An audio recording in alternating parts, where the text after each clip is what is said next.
Welcome everyone to part 5 of Unit 8, Clinical Psychology. Today we're going to be talking about some of our other different types of therapies. So we're specifically going to be looking at behavioral, cognitive, and then group therapies. So we'll start off talking about behavioral therapies here. So behavioral therapy in general is therapy where we are applying the principles of learning that we've already talked about to now trying to eliminate unwanted behaviors. So our two kind of big principles that we really focus on a lot in that learning unit are things like classical conditioning and operant conditioning. Obviously, there's other things going on. These were kind of two of our big focuses. So the idea is we're going to take these different things we know about learning, and now we're going to just apply them in a way where we can try and eliminate unwanted behaviors. So when you're thinking about psychological disorders, right? If I'm thinking about, okay, maybe OCD, for example, there's all sorts of behaviors that we want to try and eliminate. So what we're going to do is we're going to try and use these learning principles to try and then eliminate those behaviors that are unwanted. So our first example, and we're going to go through a few different techniques here, but our first kind of big example is counter conditioning. Now we're going to look at specific types of counter conditioning like exposure therapies and aversive therapy or aversive conditioning a little bit later, but we're just going to talk about counter conditioning in general here. The general idea of counter conditioning is it's a behavioral therapy where we are going to use the procedures and what we know about classical conditioning to basically change the responses to stimuli. Okay, so we can look at this kind of example we're getting on the bottom with the husky. So we have a dog, and then we go to vacuum, right? And that vacuum is loud, and so that threatens the dog, it scares them, so he barks. That's our behavior that we want. So we want to eliminate this unwanted behavior that we're talking about. So what we do is we use classical conditioning, right? So we know, okay, if I can associate that vacuum with something else, something more positive, I can change the behavior that the dog exhibits towards it. So what I do is every time I have my dog there and I turn on my vacuum, maybe I give them a treat, or every time I bring the vacuum out, I give them a treat. And over time, right, the dog learns to associate the vacuum with the treat as opposed to a threat, and thus they won't have this kind of reaction that we're trying to avoid. Again, we use maybe the same kind of ideas when we're looking at different disorders. So if we know that something causes anxiety, for example, right, I might say, okay, I'm going to pair this anxiety latent stimulus with something positive, and after I do that over and over and over again, I'll create a new response. I'll create a new condition, right, a new conditioned response to what's going on. And we'll get rid of that behavior. That's the general idea behind counter conditioning in general. So like I said, there's different types of counter conditioning. One of the other big techniques that we can use is what's called exposure therapy. So exposure therapy is where we're going to use, again, behavioral techniques. And generally speaking, we're going to do this to treat anxieties. And what we're going to do is we're going to treat this anxiety by exposing people to the things that they fear or that they avoid. Okay, we actually already saw an example of this when we were watching that video on, I think it was My Extreme Phobia, and we had the guy who was afraid of pit bulls, right? And he was being exposed to the baby pit bull to, again, work on dealing with that anxiety-causing stimulus. Now, one thing that's kind of important is that the way that we do this exposure therapy can vary. So we can have imagined exposure where they just imagine being, in a certain situation or in front of a certain object or a thing. We can do actual situations. Two examples that we're going to talk about specifically is what is called systematic desensitization as well as virtual reality exposure therapy. So systematic desensitization is really what we saw with that video of the guy in the pit bull. So a therapy that's us going to associate a pleasant, relaxed state with gradually increasing anxiety-triggering stimuli. So this is one of the main ways that we're going to treat things like phobias. So what we'll do is we figure out what that phobia is. So again, the example that we saw was pit bulls or dogs, right? And so what we're going to do is we're going to, again, try to associate this pleasant, relaxed state with this increasing level of stimuli. So the first thing they do, if you remember, is they go to the park. Now he's already anxious at the park because, he knows that dogs can be at the park and that makes him anxious. So the first thing we do is we calm him down, okay? Think about relaxation. Think about this pleasant thing and this is something you would practice ahead of time, right?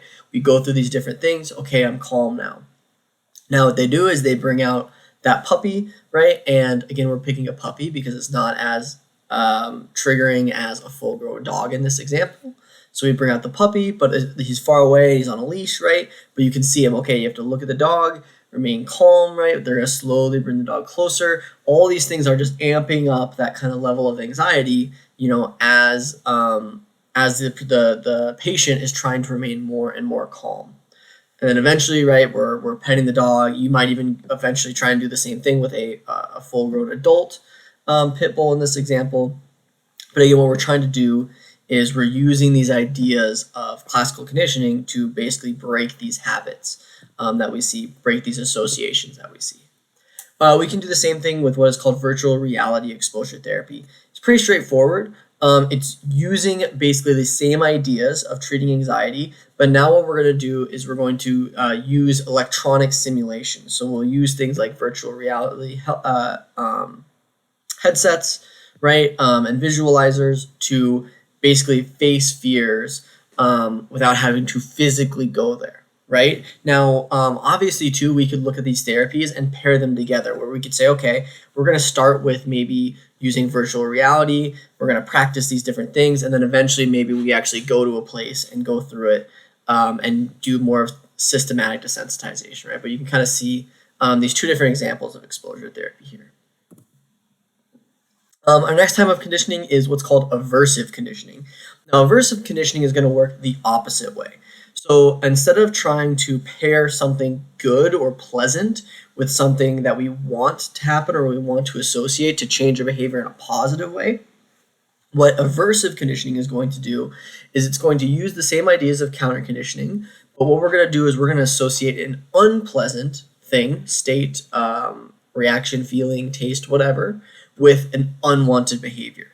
Okay, so instead of trying to make the pair something positive, right, to make you feel better about it, we're going to pair something negative to get rid of something else. A really good example of this, and this is the example that we'll see in the video that we'll watch, is connecting something like nausea with alcohol. So the example we'll see, basically what they're going to do is they have people that are alcoholics come in that are trying to stop drinking, and what they'll basically do is they'll give them a serum, and they'll drink like one drink of whatever their drink of choice is, and it makes them super sick, and they throw up, and eventually they basically get an aversion where they feel sick when they see that thing, and they stop drinking. It's using basically the same ideas of like a taste aversion, right? It doesn't have to be a taste aversion, but this example is where, when you eat something bad, or you eat something and maybe it makes you feel sick, or you just happen to get sick right after, and the next time you say it, you're like, it just makes you feel sick again. They're using that idea. So we're going to pair something negative, unpleasant, with this behavior that we want to get rid of. So drinking is the behavior we want to get rid of. So we're going to pair something negative with drinking. And what that'll do is that eventually you learn to associate those two things and you stop the unwanted behavior. Again, all of these are just using those ideas of classical conditioning that we've already learned. Our last piece that's in this behavioral therapies is operant conditioning techniques. So we're really only going to talk about one, but as you can imagine, we're using the different things about operant conditioning to deal with different behaviors. So the example we're going to talk about is what is called a token economy. These are super, super, super common. I'm sure every single one of you has experienced a token economy in some way. So what a token economy is, it's operant conditioning procedure in which people earn a token for exhibiting desired behavior and can later exchange those tokens for privileges or treats, right? So you do something good, you get a reward. You can get a gold sticker, you can get money, you can get actual coins, you can get like a lot of classrooms use they might have little dollar bills that they create for that classroom. You can get free homework passes, right? These are really common in elementary schools. And again, the idea is I'm going to reward you for desired behavior. So every time you get in line and do really well, you get a reward. Every time you do this, you get a reward, right? And I reward you over and over again. And what I'm doing is I'm reinforcing that good behavior, right? Every time I reinforce a good behavior, it makes you more likely to do it, right? And so that's what we're seeing with token economy. Again, this would be the same idea if we want to apply it to something like a disorder. I could, use get rewards for maybe not having certain reactions. So like maybe we track how often do you have this thing, how often do you do this behavior, and we want to stop doing that. So okay, every time that you can get through a week without doing it, you get this reward.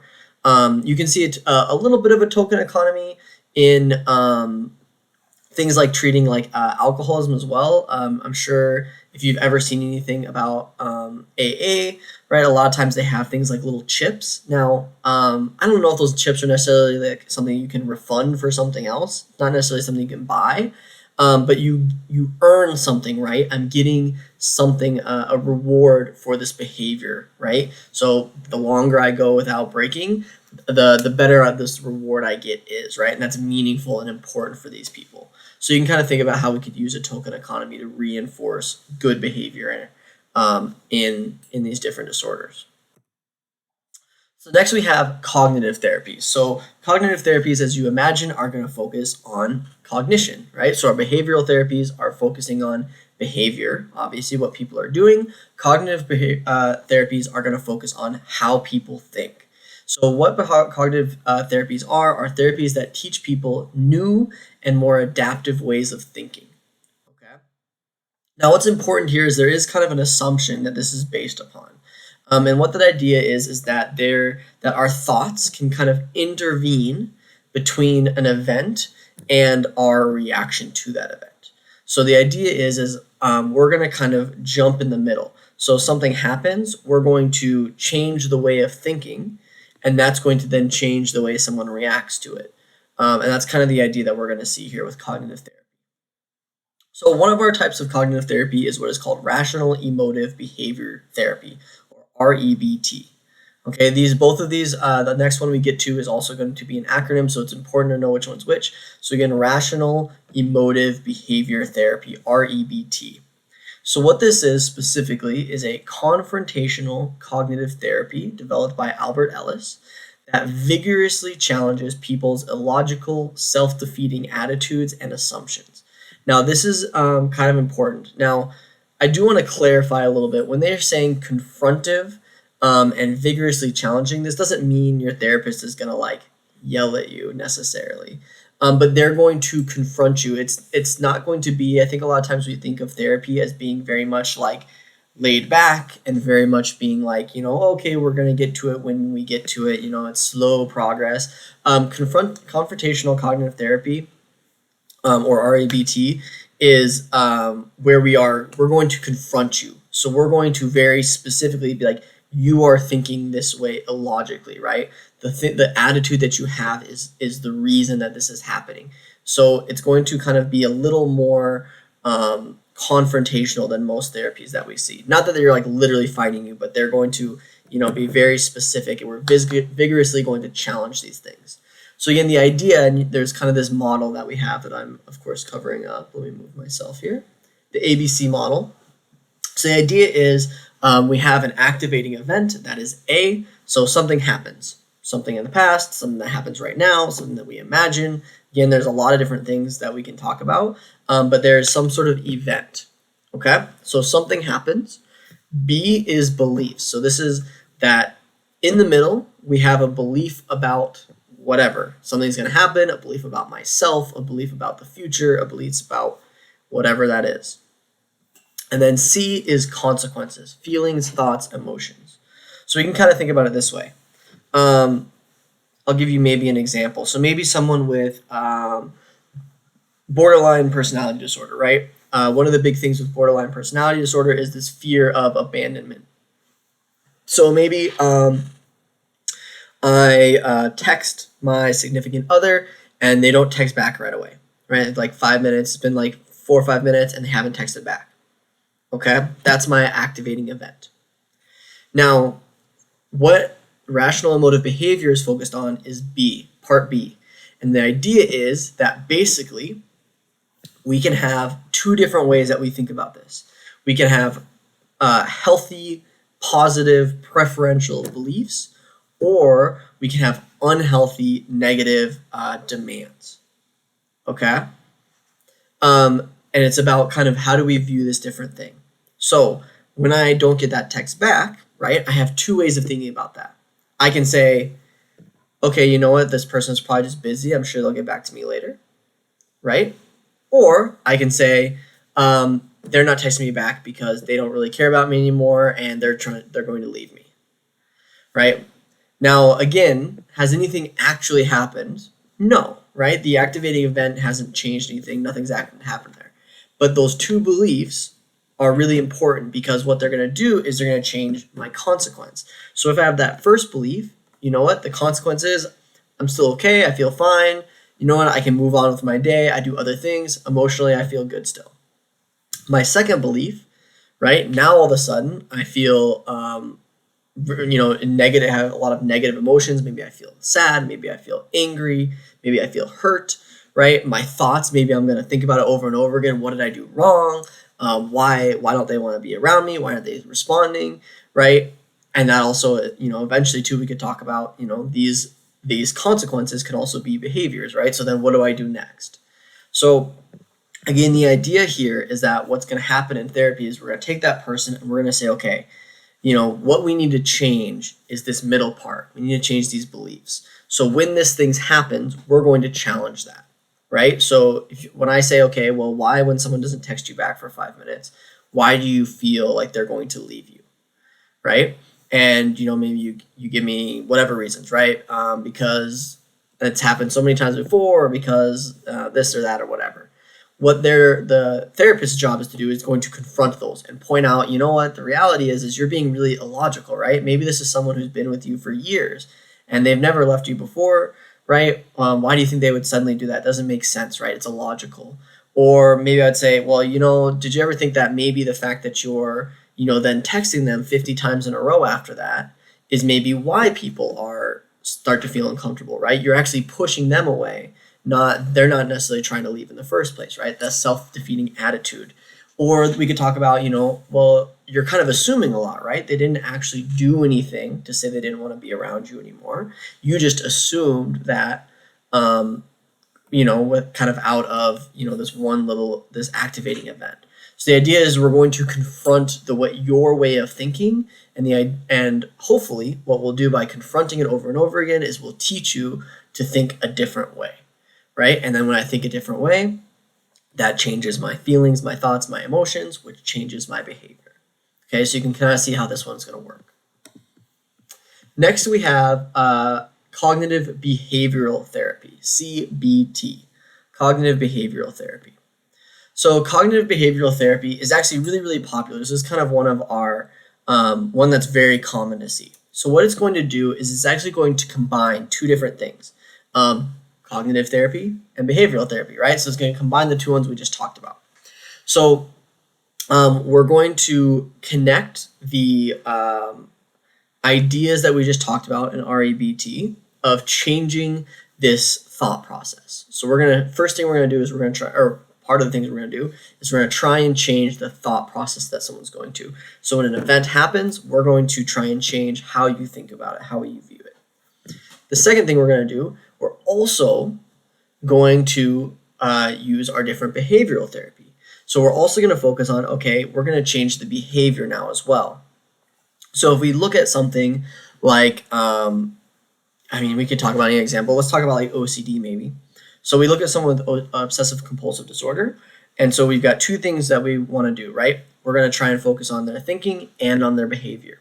So the first questions might be, okay, what are you thinking about that's making you do these different behaviors, right? What are, obviously in OCD, what are our obsessions?